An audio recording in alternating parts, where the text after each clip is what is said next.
I've got something super unique. I've tested it in the last 2 weeks. I'll put like a 95% success rate on it. It's just for you single dudes. Could be for you, could be for any dude, but I've got a quick tip for you guys. All right, so here's the deal. Here's the deal, guys. I'm going to give a quick how to guarantee get her number. Fact. Listen up, take notes, check it out. It's a 95% success rate, I swear to God. Here's the deal. When you are in a situation where you see someone attractive, you have to immediately act on it. Number one, because you guys love the Chicks and Customer Scope. A lot of feedback on that, so I'll give you guys this really short tip. Do not delay. Do not be a creepy dude that sits there kind of, oh, maybe I should talk to her, maybe I shouldn't, maybe you blew your opportunity. It has to be freaking immediate. It has to be immediate. You can't just sit there. It's like I'm in the gym today.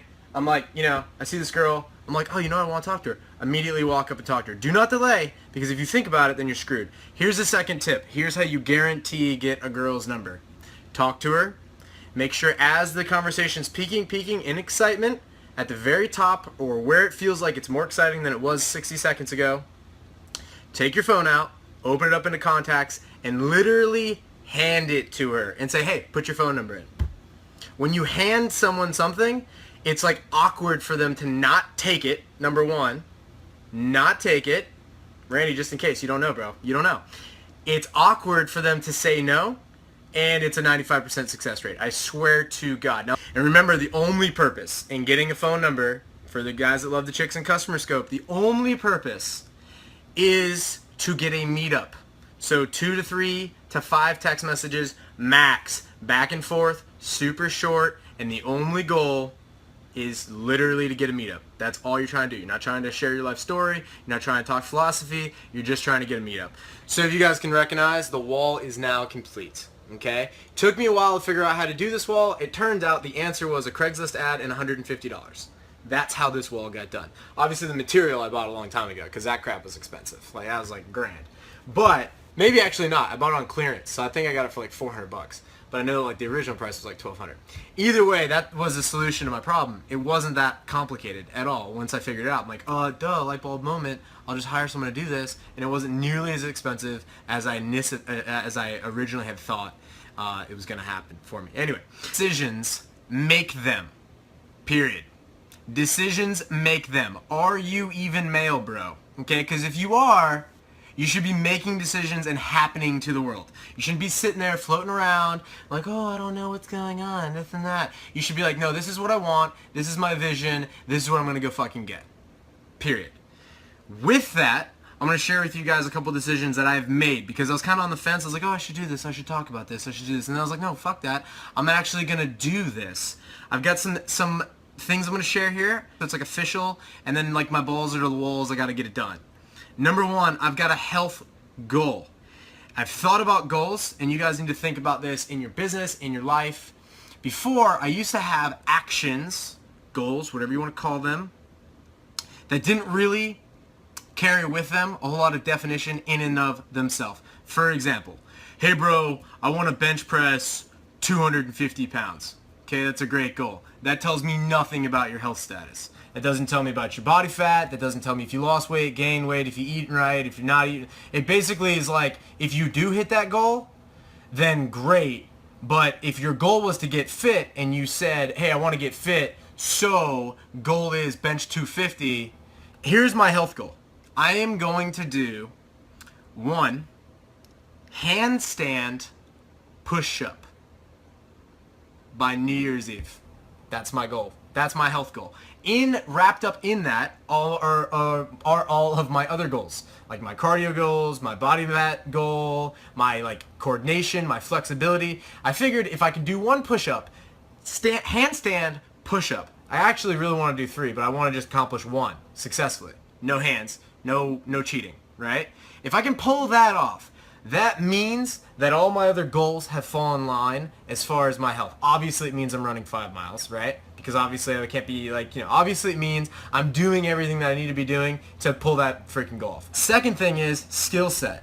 So I want to do EMT and I want to do pilot certification. I've been talking about this shit forever, and I'm doing it this year, right? I want to like finish my pilot's license and want to become an EMT firefighter so I can do my firefighting thing 8 days a month, do my business stuff the rest of the month. I always want to do it. It's one of the things. So those are my skill sets. So I've got my health, I've got my wealth, and I've got love. So with wealth, I've actually made a decision. I'm like, I want to see 100K net. I don't want to see a revenue goal, right? Because before I used to have a revenue goal. I'm like, oh, if I could hit X amount in revenue, that'd be awesome. Well, guess what? I hit that in revenue every freaking time, but I also hit that in expenses. So it was a shitty goal. Now I'm like, no, I want to do 100 in net over a 12-month period. So it won't be in this calendar year, but I want to do 100 in net. And I planned it out. I looked at my spread. I looked at my past numbers. I looked at my expenses. I figured out where I could cut $1,000 a month. So that's a 12. Excuse me. Oh, man. Got a fish tank going on, by the way, just so you guys, that happens. So here's the thing is, like, once I established that, so I'm like, okay, how can I get there? Well, the other day it was raining. I cut $1,000 in my monthly fat, right? Just monthly bullshit fat. I'm like, oh, I can pay this off. I can pay that off. Okay, that's $500 a month. Boom, that's $6,000 a year, right? So I'm already 6% to my freaking goal, not to mention where I was before that. So I made a decision, and I made it very clear of what I'm going to do. Moving on into the love. All right, I've been studying this for a while. I feel like I kind of failed out last year on that category. I feel like I went back, I studied everything. I actually met with a guy. Like, I figured out where I went wrong. I figured out what went wrong. I figured out where I lost attraction or where other people had lost attraction from me. I figured all this shit out. So here's a new goal. I'm going to master. You guys are going to laugh. Girls in the room are going to be like, yeah, right, but I'm serious because I've got the freaking books to prove it. I'm going to master female interactions. Master it.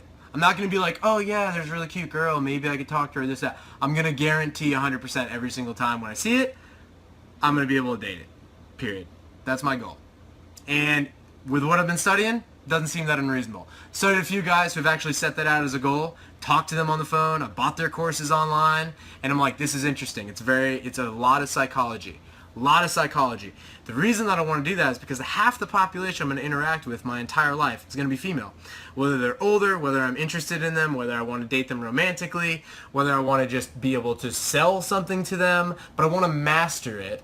And I feel like my communication with the opposite sex maybe wasn't on par. I didn't really quite understand how to pull it off or how it was done or whatever. I don't know. But now I understand a lot is trajectory shifts. I can't pronounce the word trajectory, okay?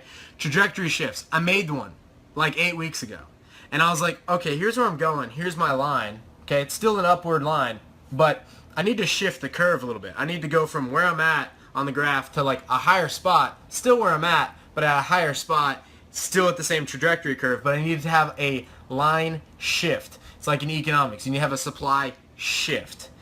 And I looked at it, and I got some feedback, and I got some feedback on how I was interacting with other people, and a lot of the feedback I got was like, Randy, they were like, dude, you're just a dick when you're dealing with people, right? You don't give a fuck, or you do, but you don't, and this and that. And if you just shifted like a few ways in which you interacted with people, you would get maybe 5 times the rate of success that you're currently getting. I saw this come to saw this come to be an interaction I had with Crazy Jenny, who's my neighbor 5 acres over there. She's freaking nuts, all right? Freaking nuts. And one morning she comes over here all freaking hungover, right? In sweatpants, like just nasty. Like just comes over here and just yelling at me. Like, ah! We had some sort of issue with the property line and where the boulders were, and it wasn't a big deal. It took 5 seconds with the Bobcat to move them around and make her happy. But originally she came over and my dad's sitting here and he's helped me throw together this cabin, and I'm like, oh, here comes Crazy Jenny, let me handle this. And my dad's like, why even start shit? Why don't you just get in the Bobcat? It's gonna take you 2 seconds, fix her problems, and then just let it go. And I'm like, because she's freaking crazy, I don't want to let her win. And he's like, who's gonna win, bro? You're gonna spend your whole morning dealing with this lady's shit, when in fact you could just say, oh yeah, that's great, make her your friend, and then do whatever the hell you want. So now we're buddies. Now the deer come in over her property, and basically I went from a 5 acre piece to basically I'm sitting on a 7.5, because her 2.5 that she doesn't use in the back, that she never goes back to, that's never been mowed, is now kind of part of my field. All because we're cool. And we move the boulders so that everything's cool. The point there is, though, is that I made a conscious decision to shift the way in which I was interacting with interactions that I didn't want to be in. So when I had interactions, I was like, I just don't want to be in this type of interaction, so here's how I'm going to approach it. I'll just be a dick about it. My dad was like, nah, just bullshit your way out of it, or actually genuinely be nice because you're going to get more results, right? And so I made that shift to be kind and to be helpful whenever asked, or just because.